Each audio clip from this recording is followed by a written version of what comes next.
Hai semuanya, saya Lady Agustina di channel YouTube Tison Andriana Beban.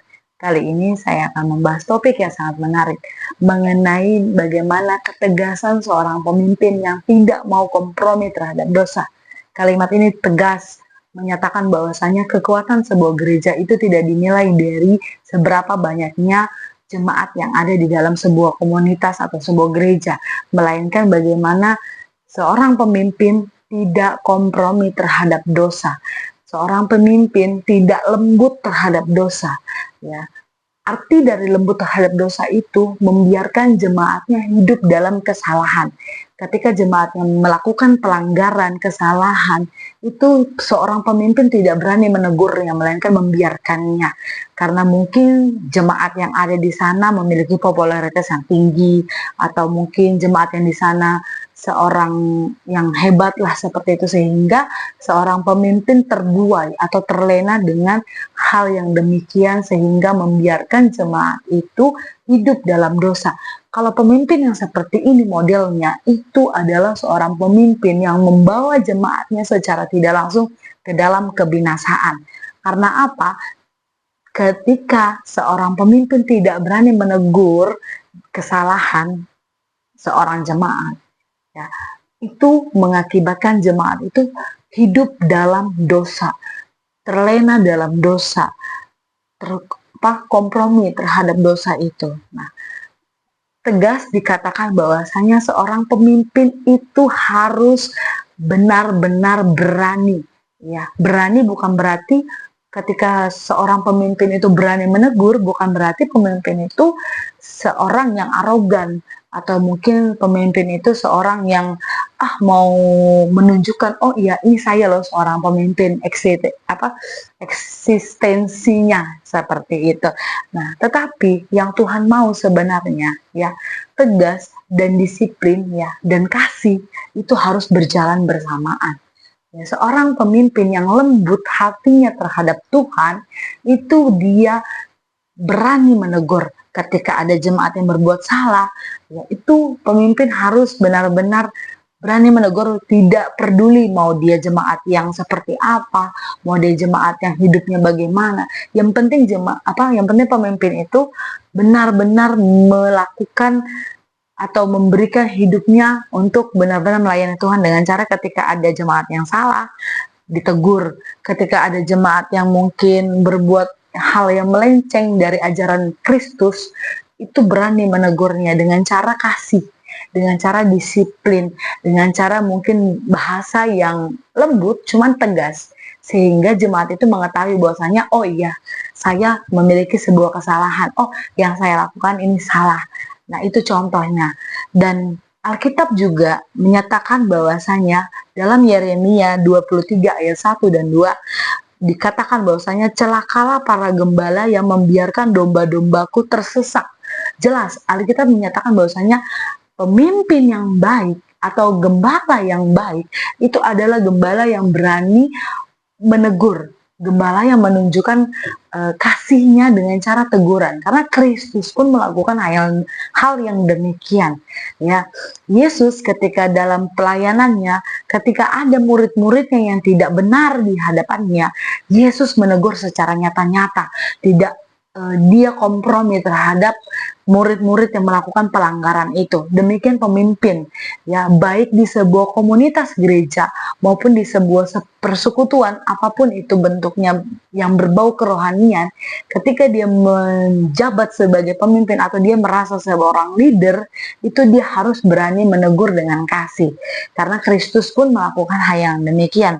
Lalu Alkitab lagi menyatakan bahwasanya, dilanjutkan, Tuhan mengutuk para pemimpin yang membiarkan dosa tanpa menegur. Jelas, ya, Tuhan sangat mengutuki, ya. Dalam artian apa? Pemimpin yang tidak berani menegur jemaat ketika jemaat melakukan kesalahan, ya, Tuhan murka, Tuhan tidak suka, ya. Karena apa? Tuhan itu juga setia dan adil, tegas dalam pengajaran yang tidak mau kompromi dengan dosa. Karena apa? Dosa adalah maut. Itu jelas Alkitab mengatakan.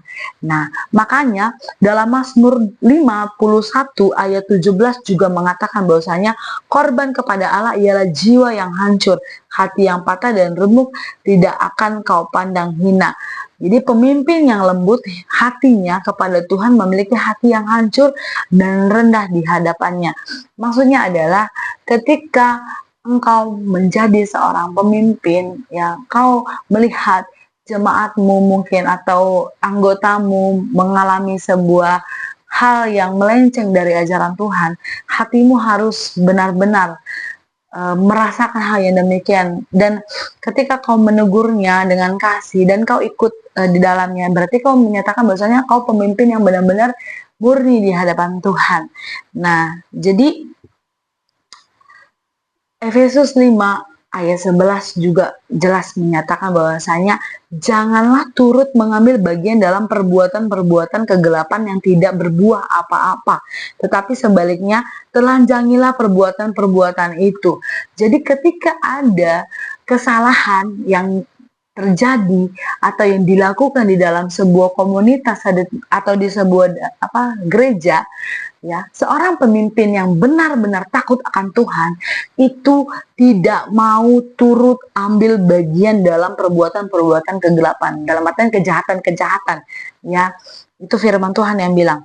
Tetapi sebaliknya telanjangilah. Jadi benar-benar harus membuka gitu, maksudnya harus menyatakan bahwasanya kau salah dan kasih pandangan apa yang membuat dia salah melakukan itu dan kasih arahan kepada jemaat itu atau kepada anggota itu supaya dia mengerti, ya, ketika dia melakukan kesalahan konsekuensinya apa, akibatnya apa, dan solusinya apa, ya, itu harus ditunjukkan kepada jemaat sebagai seorang pemimpin, ya. Gereja kuat karena pemimpinnya berani menyikapi atau menyingkapkan dosa, bukan menutupi. Jadi gereja supaya kuat atau komunitas supaya kuat, ya, pemimpinnya itu tidak menutupi kesalahan atau menutupi dosa yang dilakukan, tetapi apa? Menegurnya dan membuka kesalahan apa yang dilakukan dan memberikan